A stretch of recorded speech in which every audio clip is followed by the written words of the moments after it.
We're here with this episode of Legends of the Highway at Havasu 95 Speedway. We're about ready to hit the track in vintage stock cars. Make sure you like and subscribe if you enjoy the content.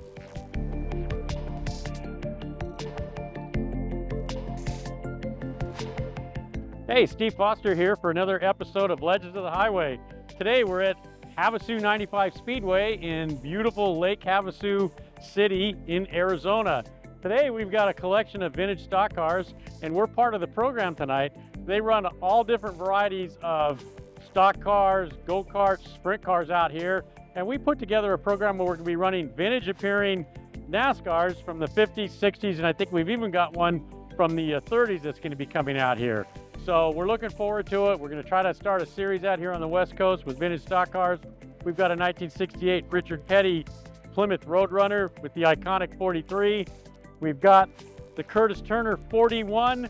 After that, we've got a 52 Chevrolet. We've got the 67 GTO. Further down the road, we've got a 54 Chevy. So I put together a collection of guys that I know how to drive, and we brought them all out here. We sat them in these cars, and so far we've got a couple practice sessions and everything, fingers crossed, has gone pretty well. And we'll be talking to some of those guys in just a minute. So here we're here with Bill Palmer again out here at Havasu 95 Speedway, and normally you'd find Bill behind the wheel of a Porsche Hot Rod or a Lexus, and places where he does track days where he's one of the driving instructors and has had a pro career back in the day. But today he's driving this old 54 Chevy, and this 54 Chevy was a multiple feature winner in the state of Georgia and kind of a local legend. So Bill's out here running on asphalt with a dirt car, basically with all-terrain tires, tons of suspension travel, and pedaling this thing around the speedway. So how's it feel, Bill? Oh, this car is unbelievable. When I first saw it, and I said, Steve, are we going to put tires on it? And he goes, no, they're on it. So I thought, well, I wonder this will be an experience, but this car is working phenomenal. It's unbelievable. It's very compliant, even though it's got a lot of roll in it. The car gets around the track. It's quick, and it's really fun to drive. And we're out here helping Steve put this show on so we can hopefully do this again for the fans in Havasu. Yeah, and I was following behind him in the Petty car. I'm watching this thing go around the track, and it's leaning at about 40-degree angle. These big dirt tires, and it's hanging in there. And I have to expect to see his arm hanging out the window, eating a moon pie. But heck, you never know. So far so good on this thing, and we'll see what it's like when we get out there for our feature race later today, of course, night racing. So once again, thanks to Bill for bringing this thing out, and let's go talk to some of the other guys. So now we're standing here with Jim Van Gordon of Van Gordon Racing and a 52 Chevy, which is an asphalt race car. Again, it's from the South, and I believe this one's from North Carolina, and it was a multiple race winner as well. And Jim's been in the racing community since the 70s? 60s. And I had my first engine done by Jim late 70s, and he's been building engines for me for decades now. So I was able to twist his arm and get him to relive his glory days on the oval in this 52 Chevy. So how's this thing feel out there, Jim? It feels great. I mean, it feels like a cup car. Not quite as fast, but for an old guy, it's perfect. It's a rocket ship. It's on rails. So how does this compare to, I know you were racing NASCAR trucks for a while. Is it similar or completely different? Very similar. Very similar. It has a good feel. I mean, you feel the car underneath you.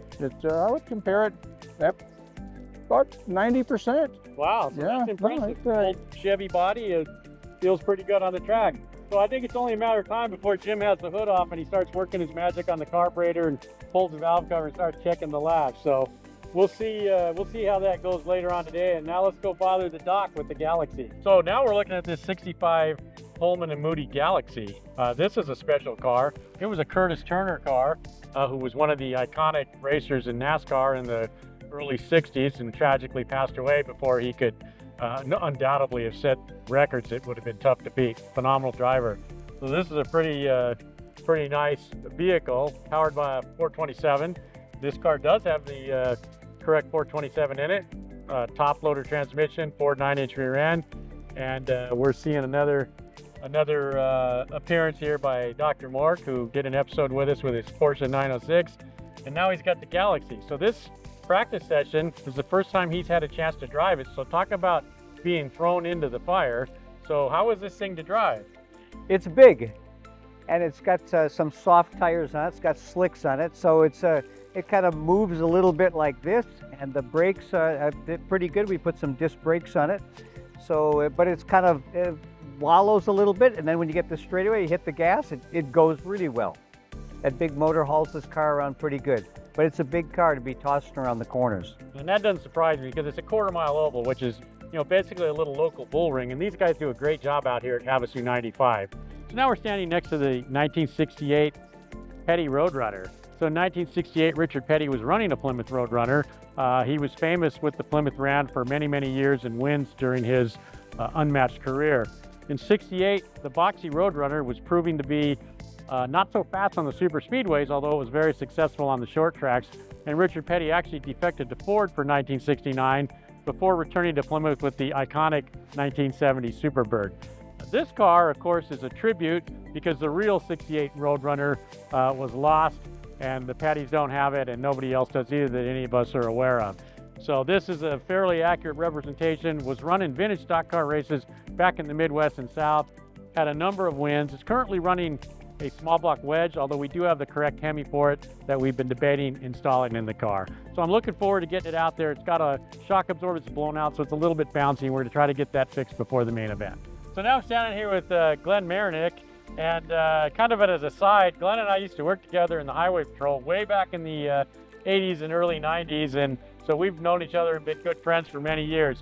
Glenn's an off-road racer and actually won his class at the Mid 400 years ago. And so when we had this 67 GTO, which is a vintage road racer of all things, and we were looking for cars to fill out this vintage NASCAR field, I said, who can I trust to get behind this wheel and not do anything too stupid?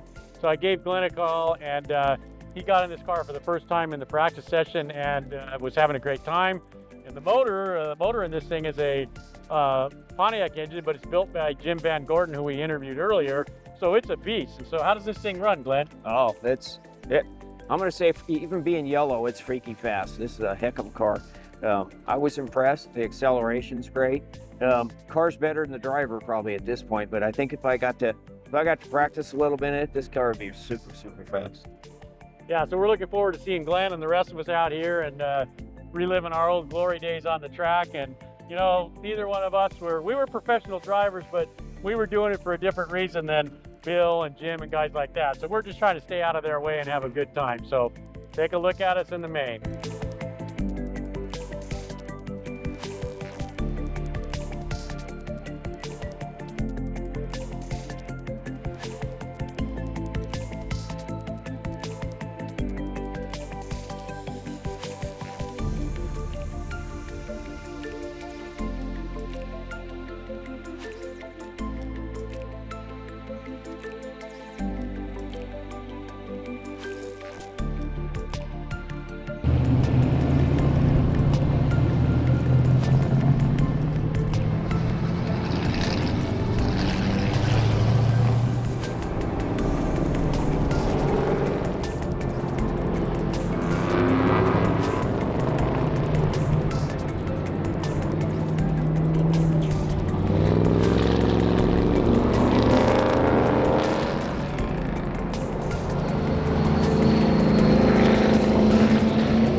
So thanks for watching this episode of Legends of the Highway. We've had a great time out here at Havasu 95 Speedway.